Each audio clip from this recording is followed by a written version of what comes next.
Bruce Clark, you were a lawyer for 28 years. And then there was some end of career events. Could you tell us about that? The end of career events happened when I was over in The Hague attempting to get before the International Court of Justice to raise an issue having to do with genocide and misprision of treason and fraud that the Canadian courts and judges and lawyers have been involved in for a couple of hundred years with respect to the Indian people here. When I got word of a Gustafsen Lake affair, there's a northern lake in British Columbia, happens to be called Gustafson Lake, and it was leased to an American rancher. Some 70,000 acres of it was leased, and this on this side of this lake, a group of 25 Indians and some interested white people who were sympathizers with the Sundance ceremony that was going to be held there, gathered on the shores of this lake to have their Sundance ceremony, an annual affair. And the rancher felt that this might be interfering with his cattle wanting to graze. Although with 70,000 acres, a Sundance doesn't take up a lot of space. I would have thought the cattle could have munched someplace else, but it was important to him that this Sundance ceremony be moved. And there was an election going on that year in British Columbia, and it seems to have become a cause célèbre in the election to do something to put the Indians in their place. So the police in British Columbia and the army got involved in getting rid of the Indians. I was contacted over in The Hague and asked to come and intermediate, if I could, that is, talk the Indians out.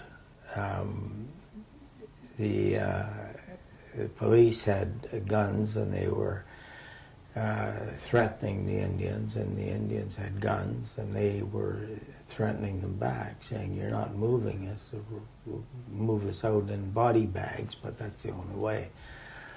We're not leaving, we're doing our Sundance." And it escalated until there were 70,000 rounds of ammunition discharged from the police and army. They had armored personnel carriers. I think 2 of them were involved. They had the place surrounded, and it was talked up like a major event, a major Indian uprising, and that's how it's how it was engineered in the media. The RCMP, half of their effort must have been spent on public relations. What year was that? 1995. Mm-hmm.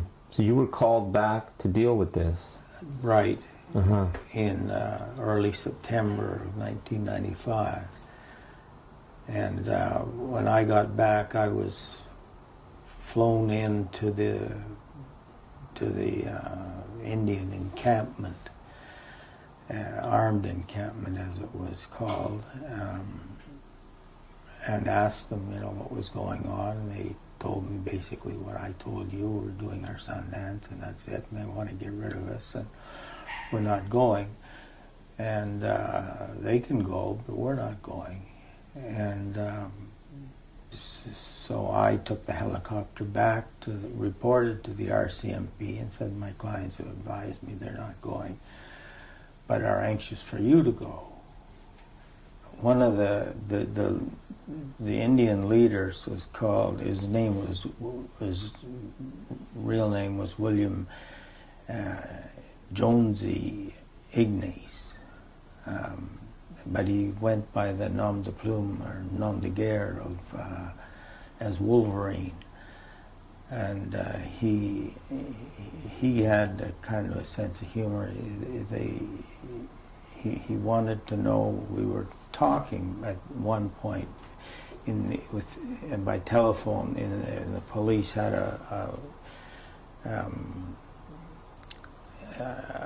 little, like a Quonset hut, a little place where they did briefings and got people in and talked to them and interviewed them. And I was in there doing this, talking to them, and we had a telephone conversation with the encampment. And one of the questions the police wanted me to ask Wolverine was, how many Indians are in there? And I asked Wolverine, they want to know how many Indians are in here. Well, Bruce, he said, you tell them there's an Indian behind every tree. There were a lot of trees. And but he was that way from beginning to end. He had, I wish I could remember, he had lots of jokes.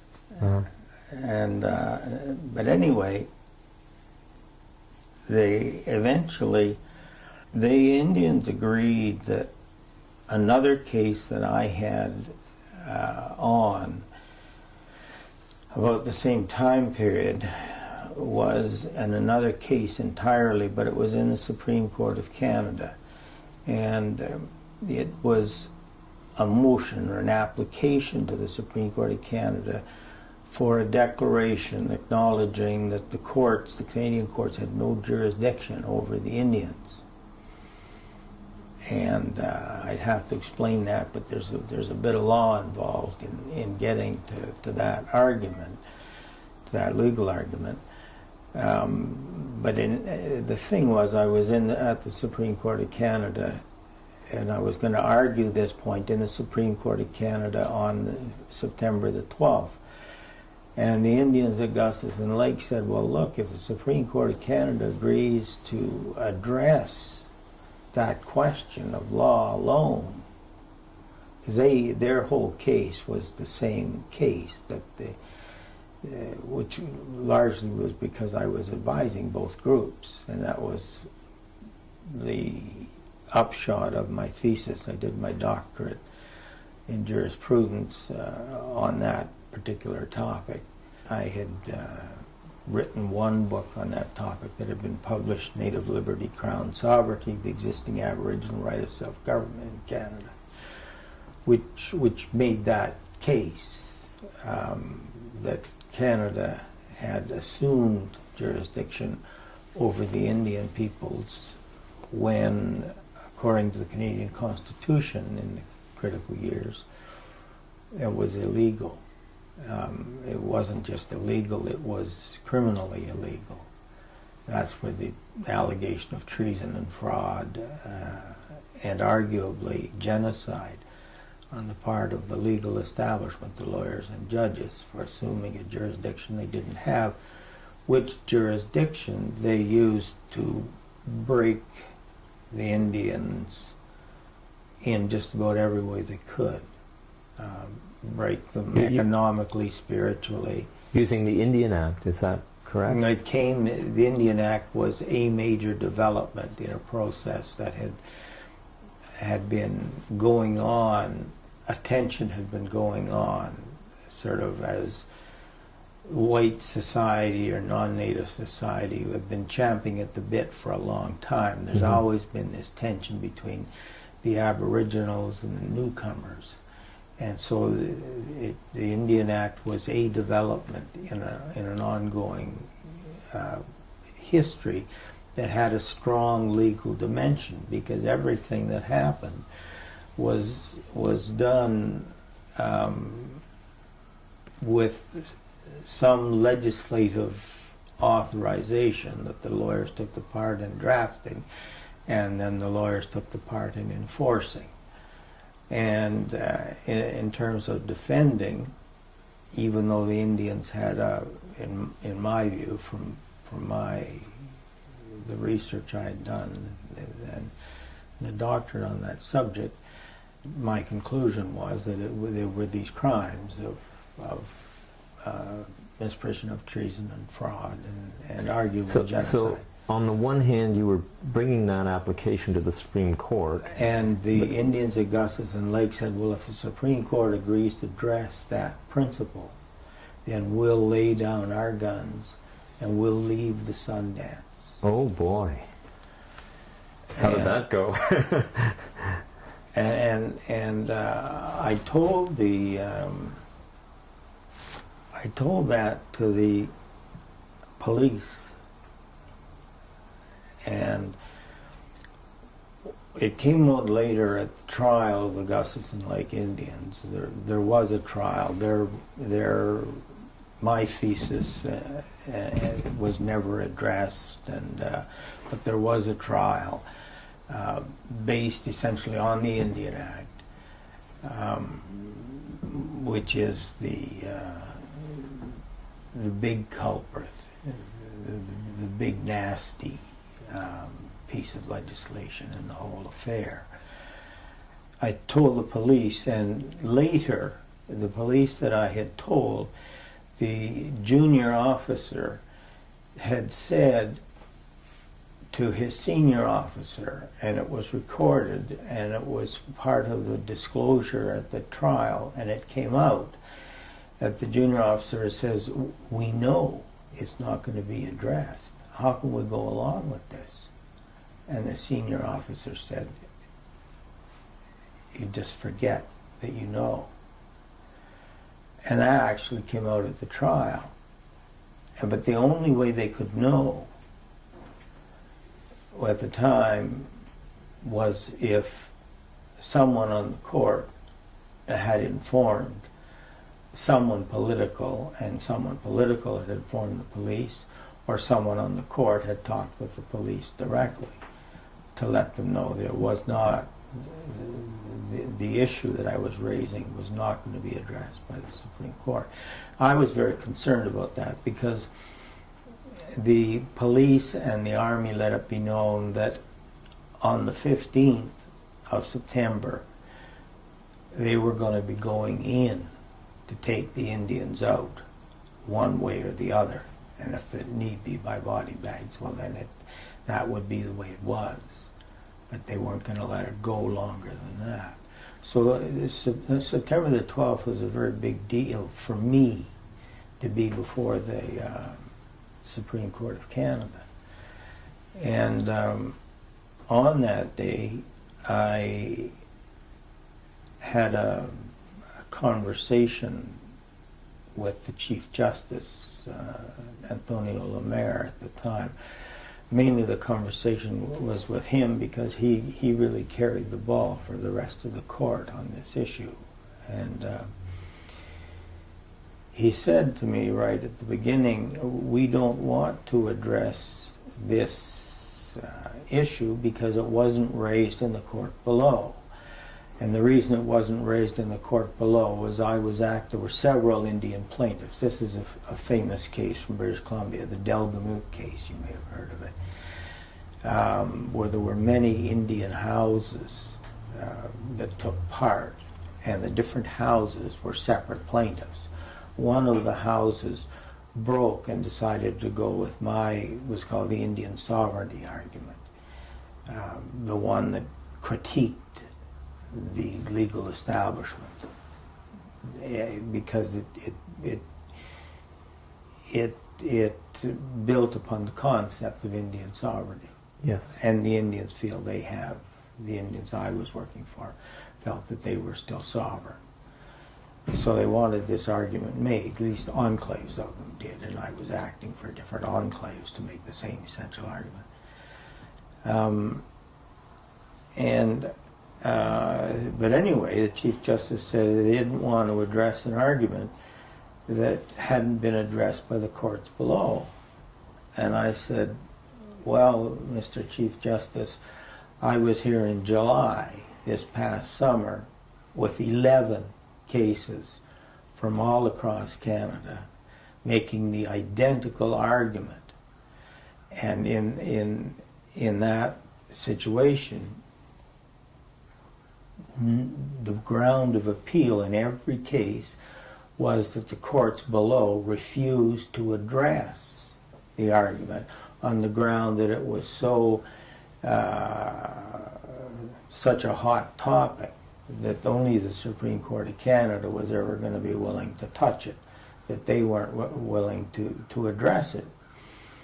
And so I got to the court on those 11 applications for leave to appeal. And this is, in the Supreme Court of Canada, you have to ask permission to appeal before you can appeal. And this was at the asking permission to appeal, and I was denied leave to appeal. 11 times? On those 11 times, there were 11 cases, and I grouped them as one omnibus application, with 11 arising out of 11 different circumstances. There were criminal circumstances, there were civil circumstances, there was a cross-section of Indian sovereigntists in many different contexts, raising this same argument. And I said, and in every single one of those 11, none of the courts below would deal with the argument. And when it got to this court refused leave to appeal on the ground that it wasn't of sufficient public importance. In order to get past that hurdle, to get from leave to appeal to actually having an appeal, you have to satisfy a test under Section 40 of the Supreme Court Act. You have to satisfy the test that is a public importance aspect of the case. And I said, on those 11 cases, this court decided it wasn't of any public importance and sent them all back.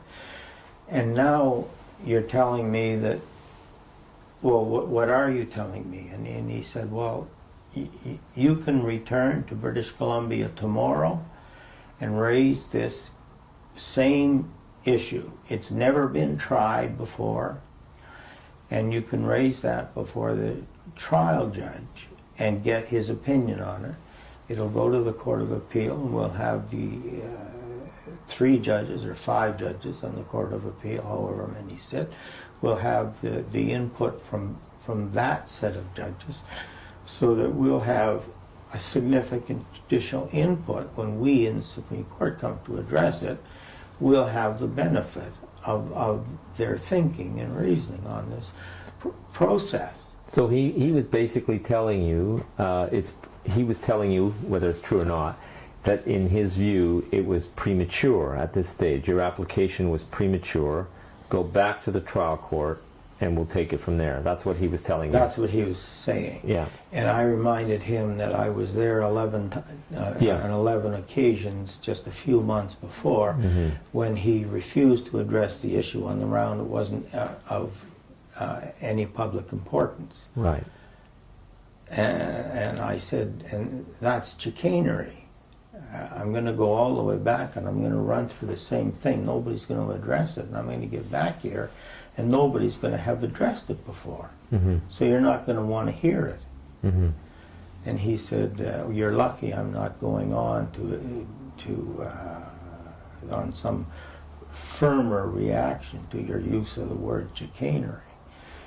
But proceed. So we proceeded with the argument. Now, this conversation that you're describing, was that in open court? Yes. And was that part of your application? That was the motion not to address the appeal at all on the ground the court had no jurisdiction to hear it. That was part of the larger appeal, which involved many of these houses. And this was one dissenting house that said, nobody has a right to be here because this court isn't a sovereign court over us. Okay, so there is a large appeal involving all these people, and as part of that appeal, which is being heard by the Supreme Court, you do a motion to stop everything. To stop everything. Yes, I see. And it's within the context of that motion that you're having this discussion. That's right. I see.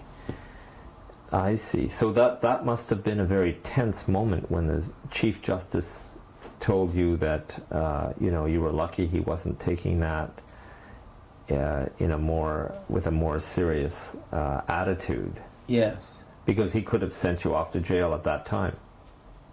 Yes, he could have. He could have taken me, but I mean, it was chicanery. There's always that difficulty that, Yeah. that of course, there's no court of appeal beyond the Supreme Court of Canada, but what he was doing was chicanery. Mm-hmm. It was the perfect catch-22. Yes. You're not getting before this court. Right. And since 1949,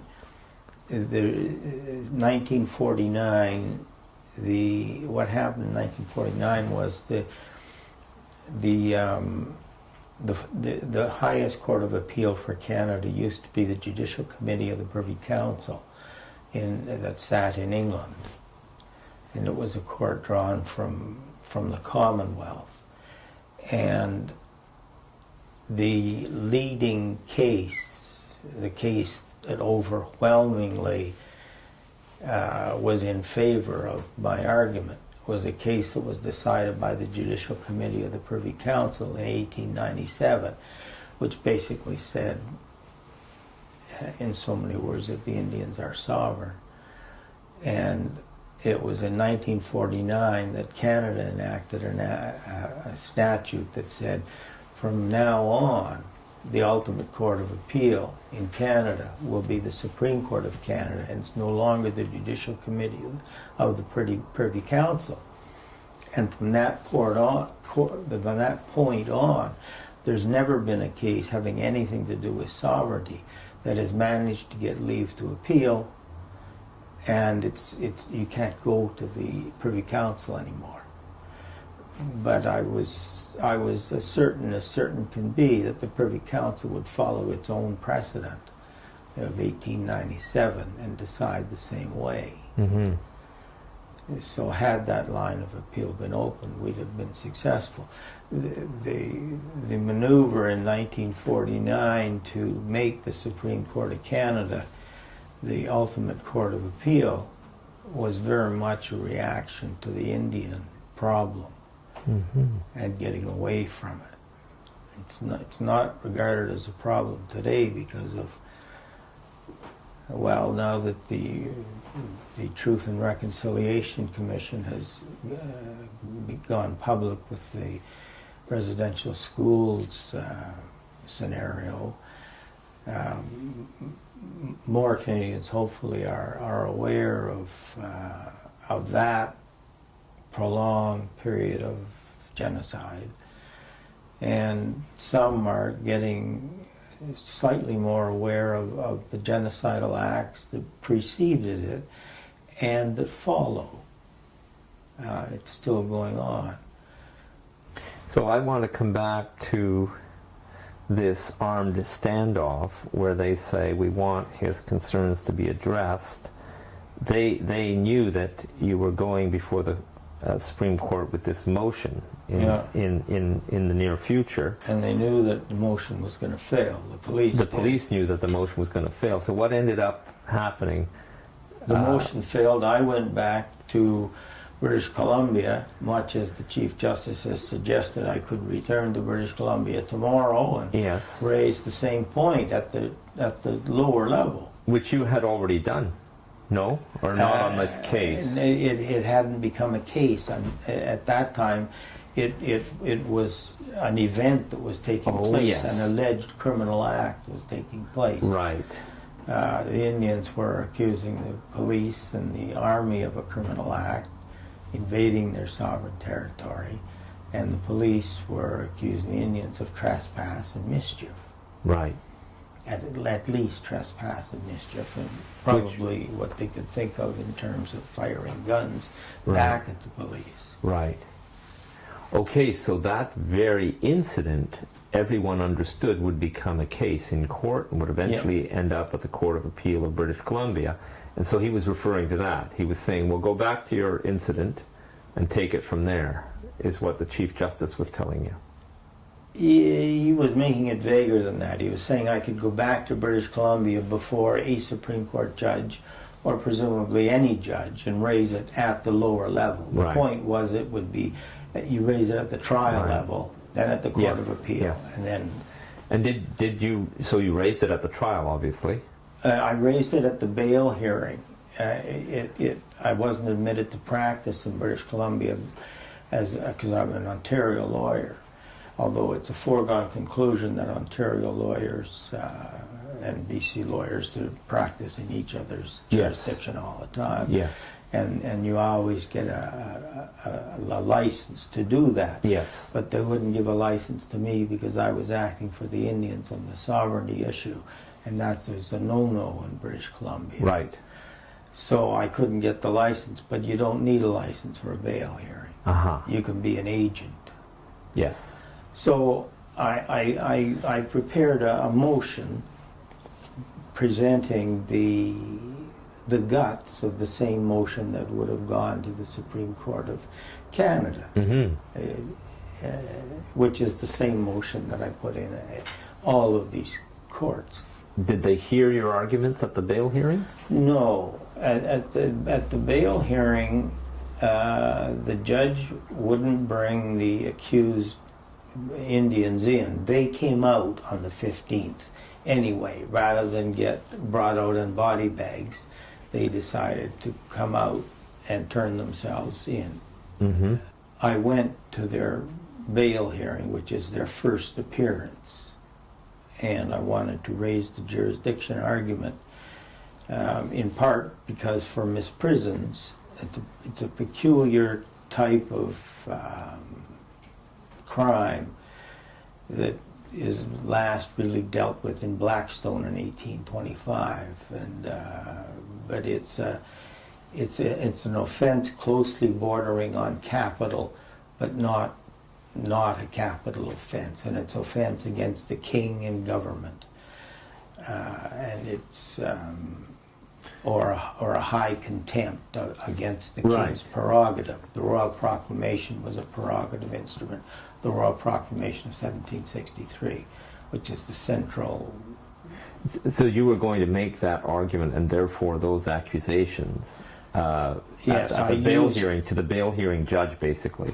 Yes, I said I have a preliminary motion to make going to jurisdiction. Yes. And it is that if you assume, without dealing with this jurisdictional objection, you may be committing misprision of treason and fraud and arguably genocide.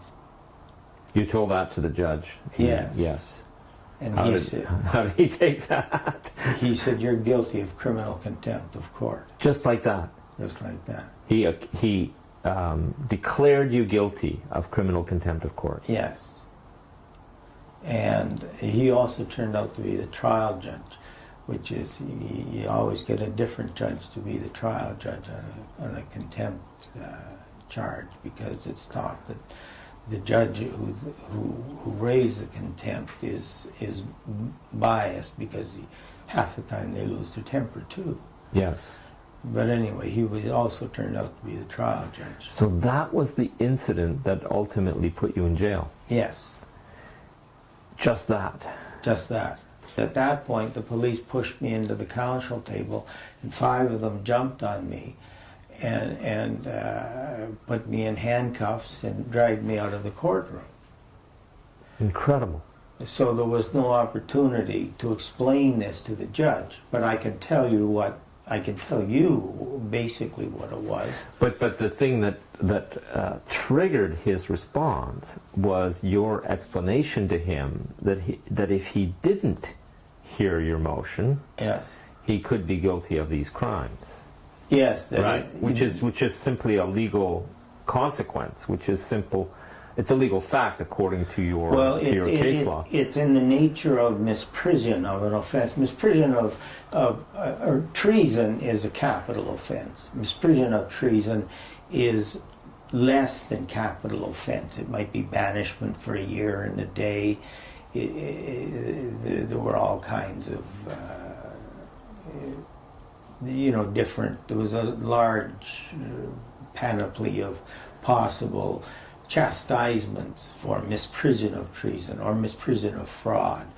But it's not an actual treason, because you don't kill the king or don't make an attempt on the king's life. But if you overhear treason being plotted, and you're under an obligation to take that knowledge immediately before a judge of assize or a justice of the peace and report it. Mm-hmm. And from my perspective, it would have been the crime of misprision on my part if I didn't report that to this. The magistrate was also a justice of the Mm-hmm. peace. I was carrying out the Blackstone's law on misprision by reporting it to him.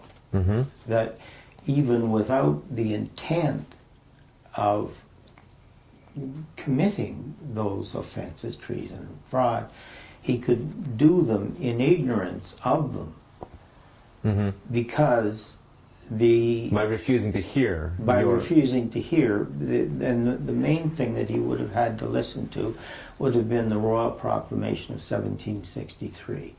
And it was the first constitution that applied to the whole of British North America. Mm. Prior to that time, constitutions were set out in the royal commissions and royal instructions to the governors of each colony. Mm-hmm. And they said basically the same things to each governor, and there was an Indian part in each one, which was basically to respect the Indians. I want to come back to the incident and to the impact it had on you, because I understand the legal arguments, because you've written you've written books about it, and you've written some recent articles in Dissident Voice about the legal arguments, so any of our viewers can go and read, for example, your latest one, December 16, 2015. It's called Contempt of Court and Conduct Unbecoming, and the subtitle is A Lawyer's Behavior So Bad It Justifies Imprisonment and Disbarment. So it's easy for our viewers to see the legal arguments and to judge for themselves using logic, the value of those arguments, and I think that they're as firm as a legal argument can be. Yeah. But here you were, and in a flash, you were mobbed by police officers in the courtroom and taken out to jail. Yes. How can that... What is your recourse from that point on? How can... Is there... I understand that criminal contempt of court is something where the judgment is made on the spot, but is there any recourse? Is there any way you can appeal it? Oh yes, there's an appeal process. How did that go? It just, the Court of Appeal just said they agreed with the judge for the same reasons he gave. So it went before a panel of judges at the Court of Appeal? Yeah. And did they hear your arguments? Did they hear your position? No. Did you have it? How did that go? How long did it last? Minutes. Really? Yes. You didn't have an occasion to explain what you were saying and why you were saying it? There's never been an occasion to develop in a court the Indian sovereignty argument. No, but now you're going to jail. It's a criminal offense. They're putting a lawyer in jail. You would think that they would give you a fair appeal hearing. Well, if it were anything other than making the Indian sovereignty argument, you probably would. Okay, so from the Court of Appeal, what did you do then legally? Can you... applied for leave to the Supreme Court of Canada, which wasn't granted. So you went to jail? So I went to jail for 3 months, yeah. And it was a solid 3 months? I don't know, I ended up serving perhaps a month. And was the I mean, he said you're guilty of criminal, there was a charge right there in the court, but then was the sentence a separate hearing? Was there a separate hearing for the sentencing?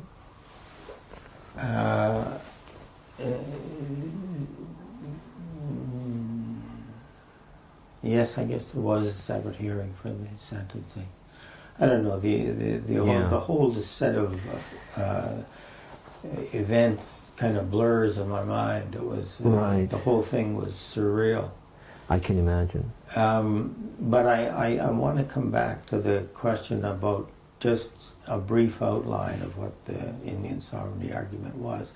The Royal Proclamation is this omnibus constitution that applied to British North America. What it said was, on the Indian part of it, it said, the Indian part, there are other parts to it. It set up the government of Quebec, and it gave lands to the military and something else. But then there was a big Indian part in it. And it started out by saying, and whereas it is just and reasonable and essential to our interests and the security of our colonies, that the several nations or tribes of Indians with whom we are connected and who live under our protection should not be molested or disturbed in the possession of such parts of our dominions and territories as, not having been ceded to or purchased by us, are reserved to them or any of them as their hunting grounds. And that's really the guts of the proclamation right there. That's pretty clear. And on the basis of that, whereas the governors and commanders-in-chief were prohibited from granting warrants of survey or issuing grants of land to any land that, not having been ceded to or purchased by us, are reserved to them as their hunting grounds. All settlers on such lands were enjoined, in the injunction sense, to remove themselves, whether they were there willfully or inadvertently, were to remove themselves from the Indian lands upon which they were trespassing. And the last paragraph of this part of the proclamation was that any officers of the Crown, whether military or with Indian affairs, who learns of misprisions of treason or fraud, shall be allowed to go into the Indian country to make the arrest and to remove those persons, to take them back to the jurisdiction from which they fled so they could hold their trial, because there were no trials in non-native courts on the native land, that being reserved for the several nations or tribes of Indians. Now that proclamation has never been repealed. It's still part of the Constitution of Canada, and as a matter of fact, it's repeated in Section 25 of the Constitution Act 1982. And even though it's never been repealed, it has been ignored by the legal profession and the judiciary. Well, I could bring it up to the Indian Act. You noted the Indian Act of 1876. That was the big event where the trashing of the Royal Proclamation occurred. And that, by the way, is a super no-no in law, because the Constitution is the supreme law, and you can't trash the Constitution with a federal or provincial statute. In order to get rid of a Constitution, there's a much more complicated process involved. It requires a certain number of people and certain provinces, certain number of provinces representing such a percentage of the total population. It's a complex procedure. Yeah, is it fair to say, can we summarize by saying that the Indian Act, in the sense that you just explained, is itself unconstitutional? Definitely. Yeah. But in 1875... Has that argument ever been made, that the Indian Act is unconstitutional? Well, interestingly enough, it was no, the Indian Act came after. It came to a head in 1875. The province of British Columbia, which had agreed to enter Confederation by the promise of a railroad, was on the verge of joining the United States as well as going in the direction of Canada. And it was the promise of the railroad, but also getting at the Indian lands that was important to British Columbia. They passed what they called, they being the province of British Columbia, passed what was called a Crown Lands Act, and it treated all lands in British Columbia as if they were public lands available for disposition. Now, Crown lands were divided into of two categories: lands reserved for the Indians that were left in Indian sovereignty until the treaty was made, and the Crown lands that were public lands available for disposition by a Crown government. So British Columbia basically said all lands, all Crown lands, whether they're reserved for Indians or not reserved for Indians, are public lands immediately available for disposition by the province of British Columbia. That is, it could issue warrants of survey and grant the lands. The two things the governors and commanders-in-chief couldn't do, and their successors in the ongoing legal effect of the proclamation couldn't do. Mm-hmm. And the Attorney General, Minister of Justice at that time was Telesphore Fournier. The federal Minister of Justice. The federal Minister of Justice and Attorney General was Telesphore Fournier. And he made the same essential argument that I make.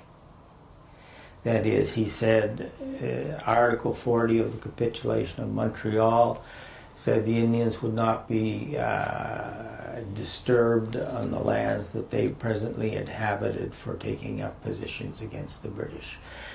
Then the Royal Proclamation of 1763 was quoted extensively, but I've quoted the first part of it. And Section 109 of the British North America Act, which, I mean, the Constitution Act now known as the Constitution Act 1867, used to be known as the British North America Act. Its Section 109 says that all lands that belonged to the province as Crown lands, but reserved for Indians, remain subject to the Indian interest upon Confederation. Mm-hmm. And that was crucial. That was what the 1897 court case before the Judicial Committee of the Privy Council settled unambiguously. Mm-hmm. As late as 1897. Mm-hmm. Now, Telesphore Fournier made my argument for me, and I was relying upon his argument. But then he was appointed to the Supreme Court of Canada, and the fellow that came in was Edward Blake. And Edward Blake did a complete about-face. He redefined Indians as no longer members of Indian nations or tribes, but as member of bands. And he set up bands as essentially municipal corporations under the federal government. This is the Indian Act now we're getting to. This is the Indian Act, yes. 1876, the one that you are already aware of as, yes. As the progenitor of all the Indian Acts to date. Mm-hmm. The Indians were taken from being sovereign Indian nations or tribes and reduced to quasi-municipal governments as a lesser level of government than the province or the federal government, which are the senior or the sovereign levels of government. Right. The Indians got demoted. Right. And they got this democratic model forced down their throat as well. And this democratic model was forced down their throat in the sense that the buffalo, or as the railroad went through, which the railroad people knew, the buffalo were all murdered. And so the Indians were starving. And they were persuaded to go on to these reservations, which was generally the most useless land that could be found, and receive rations so they wouldn't starve to death in these hard times. Right, so the railroad brought men with guns, basically, Yes. who slaughtered the buffalo. Right.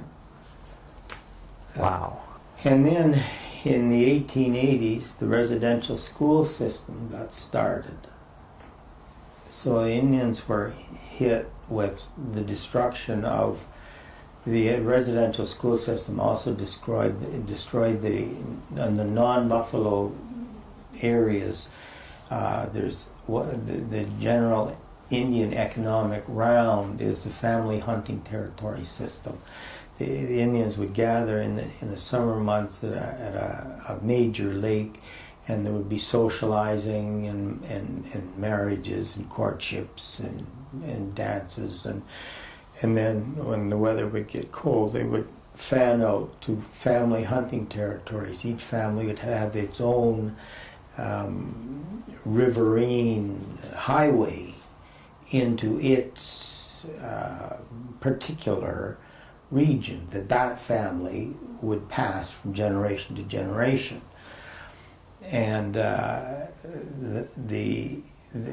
buffalo destroyed the Plains Indians' means of subsistence, but by taking the children away, it destroyed the reason for being of the Indian lifestyle, which was to take the children into the bush, into the hinterlands, where they would learn the skills of trapping and also the mystical experience of understanding the language of the beaver and the language of the deer and the language of the bear, understanding the spirit world, and all that went with the Indian economy. That's in northeastern North America. Right. And so also in British Columbia, they also had this similar system.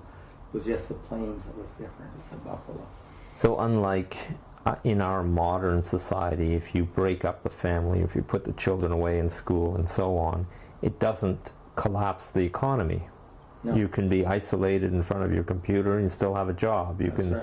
Whereas the way you're describing it, if you destroy the family by robbing the children, you also completely collapse the economy. The method. You stay home and drink. Yes. You forget, and the children aren't there, and they're not laughing. So you drink and you cry, and you rage, and you commit suicide. Yes. And then the children have never experienced a family life or the traditions that are tied to the economy. So you basically have wrecked everything. They can't speak the language. When they're returned, the parents and grandparents cannot communicate with their children. The language was taken away. The children were picked up at 4 years old to make sure they got them at an age where they could dominate the language. They picked them up as old as 16 and when rounding them up. But the ideal age was 4 years old and up. Mm-hmm. What are your thoughts on the Truth and Reconciliation Committee's final report that just came out? They did a wonderful job on what they were commissioned to do. That is, the residential schools and the legacy of the residential schools. They got into doing the law and justice and just made an absolute mash of it. Just a mess. I don't know why they thought they could get into it. Their frame of reference was that they couldn't suggest anyone was guilty of a crime if they hadn't been already convicted of the crime. Now, no lawyers or judges have ever been convicted of a crime to do with Indians, because they controlled the whole process, and they just got it. They just got everything mixed up from the word go, from the papal bulls of the papacy passed some papal bulls, papal legislation in the 1400s, 1497, 1492, or 1493, the year after Columbus came back, and they were treated Indians as dumb brutes. But then this was all repealed and washed away by the papal bull Sublimis Deus in 1537, which classified these as emanations of a satanic force, and said that under no circumstances could the Indians be denied the liberty of their possessions. And it was repeated twice, the concept of liberty and possession. And the title of my first book was Native Liberty, Crown Sovereignty. That's the native liberty was the existing Aboriginal right of self-government in Canada. The possession was guaranteed to nations or tribes, which means jurisdiction goes with it. That's the liberty that Sublimis Deus talked about in 1537 that carried through in the common law. It influenced a crucial case in 1704 where the Mohegan Indians in Connecticut had a dispute with the Royal Colony of Connecticut over a treaty. The Indians found settlers moving into their land that they hadn't given in the treaty, felt they hadn't given. So they applied to Queen Anne, essentially looking for third-party adjudication. They didn't want the Connecticut court being the arbiter of this dispute between Connecticut society and the Indians. Mm-hmm. Connecticut said, well, there is no other court, and the Indian says, well, we have courts. They're called council fires, but we have courts, so we could have the trial in our court. And the Queen Anne referred this to the Board of Trade, which was the colonial body that looked after these kinds of questions, because it was all a big trade issue to England. Mm-hmm. And they sought the opinion of Lord Northey, and Lord Northey basically bought the Indian argument. He felt that there should be independent and impartial third-party adjudication. What a concept. what a concept, yes.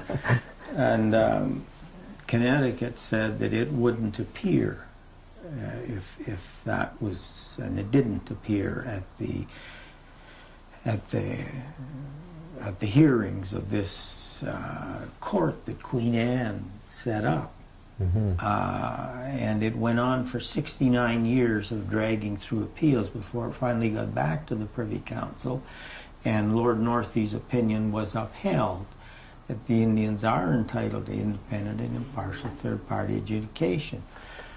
And that was one of the things that was obviously taken away by the 1876 Indian Act, because they became municipal corporations, right. subservient political right. entity. Yeah, so the issue had been settled at that point by a high court. I mean, this is a high court. It would be like the Supreme Court of the land, right? When? At that point, in 1897? Queen Anne's. It was settled. Body. The die was cast in terms of the reasoning and thinking processes yes. of the Privy Council. Right. From there on. So you'd have to overturn that. You'd have to have a reason to overturn it. There'd have to be very different circumstances. Well, you had that, and you had hundreds of cases in the 19th century. There were a handful of cases, 1704, and I could get my hands on just 5 or 6 from the 18th century. But the 19th century was just replete with cases from the United States. It was very litigious, and even though it was American courts, they did an extremely good job of respecting the Royal Proclamation of 1763 and not permitting sales of the Indian property, the Indian country really. Right. And so I had, and as it happened, the first case in Confederation was a case called Connolly and Woolrich, and it was in the Quebec Court of Appeal, and it was in 1867, and it picked up and quoted verbatim the judgment of Chief Justice Marshall, John Marshall, from a very famous American case called Worcester in Georgia in 1832, and Marshall laid out the whole history and the background, and it justified the Indian country. Then it got to be the 19th century, and the United States won the Civil War, and it had a huge standing army, and it was just getting involved in California. It was the California Gold Rush, and all land became potentially valuable and much desired by non-natives. And the federal government of the United States passed an rider in an Appropriations Act. The Appropriations Act in the U.S. is used for getting tidbits tacked on to locations like a defense munitions factory for a certain region. You give me this, I'll give you that. It's for trading off in the Appropriations Acts. Well, this Appropriations Act gave California the right that the president could no longer make treaties with the Indians. So that was similar basically to the 1876 Indian Act, which was essentially building on the American experience of the American Indians after that point became the all-out Indian Wars. Building up to Wounded Knee, where you had, a dance troupe that was massacred by while they were sleeping. Indian women and men, women and children were massacred by a force of cavalry, half of whom received the Purple Heart, by the way. And the Indian Wars in the United States. And in Canada, we had the Indian Act 1876, and always had the bloodshed. If you don't do what we're going along with what we're doing, we could have what's going on in the States. We could have a Wounded Knee here just as easily. And the Indians in Canada, by and large, didn't fight. They went along with the Indian Act and went on reservations and avoided starvation in that way. But there were always some holdouts who managed to scrape by in the wilderness and never left that Indian sovereignty position. Yeah. Those are the ones I ended up with as clients. Right. I want to come back to this turning point in your career when you were sent to jail. After that time in jail, the Law Society, your professional association, decided to disbar you. Yes. What was that process like? What were the events between coming out of jail and being disbarred? What was that? How did that happen? Well, I felt that it would go to the Law Society, and I would point out that the argument hadn't been addressed, and that would be the end of it. You know, that they would listen to the argument, Yes. see the merit in the argument, see at the very least it was an appealable argument, and that the charge would be thrown out of conduct on becoming. Right. Because I felt it was very becoming of an argument for a lawyer to make. It's one that should have been made a long time ago. Yes. In fact, you had good reason to believe that the Law Society would hear you and use reason, because you had had quite a success with them in the past. That's right. There had been 2 attempts to disbar me. Yes. Because I had made this argument in so many different locations across Canada, and in the States, by the way. I mean, you had a staggering victory in one of the cases that you described recently in one of your recent articles, where the Law Society Tribunal, I guess it is. Oh yes, that was on an appeal. It goes from, this was a panel of the Law Society, and Yes. then there's an appeal to the convocation, which is the full benchers, all the lawyers who are benchers, who Really? sit at this. Was it before them? Yes. Before all the benchers? Yes. Well, they saw on your side. I mean, they ruled. The ruling is quite explicit, very detailed, and they explain your arguments, and they explain your career path and your principled approach to trying to make this argument and so on, and they completely give you reason in that attempt to disbar you. That was right. That was the last attempt before being sent to jail, I guess. Yes. So you had good reason to believe that the Law Society... The Law Society on that occasion said that that I was entitled to and would keep raising it until at least some judge addressed it. Right. And some judge having addressed it, then I would be able to appeal it to the Supreme Court of Canada, who couldn't say, nobody's addressed it before, we're not going to deal with it for the first time. Right. He had to get somebody at a lower level to deal with it. Mm-hmm. That's what I was looking for. Yeah, clearly. Just didn't matter who. Right. Didn't matter what they decided. Right. Because it would be decided on appeal. Yes. Yes. I mean, but this time around, after jail, the Law Society Tribunal didn't hear you, didn't give you a fair hearing. Right.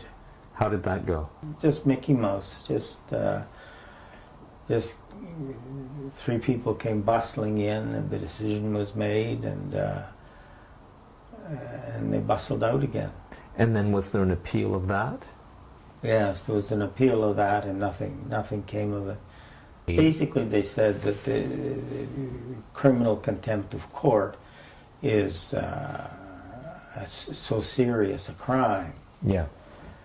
That in itself is the definition of conduct unbecoming. Yeah, but they didn't look at the judge's reason or the judge's the merit of the judge's decision on the spot. They didn't look at that. No, and I restricted my comments to that.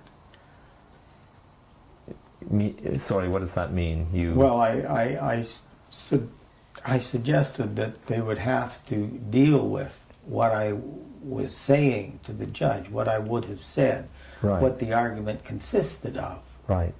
In other words, that you basically said that they have to look at the merit of what the judge had done. Yes. And they wouldn't. That's right. So you were never heard. That's right.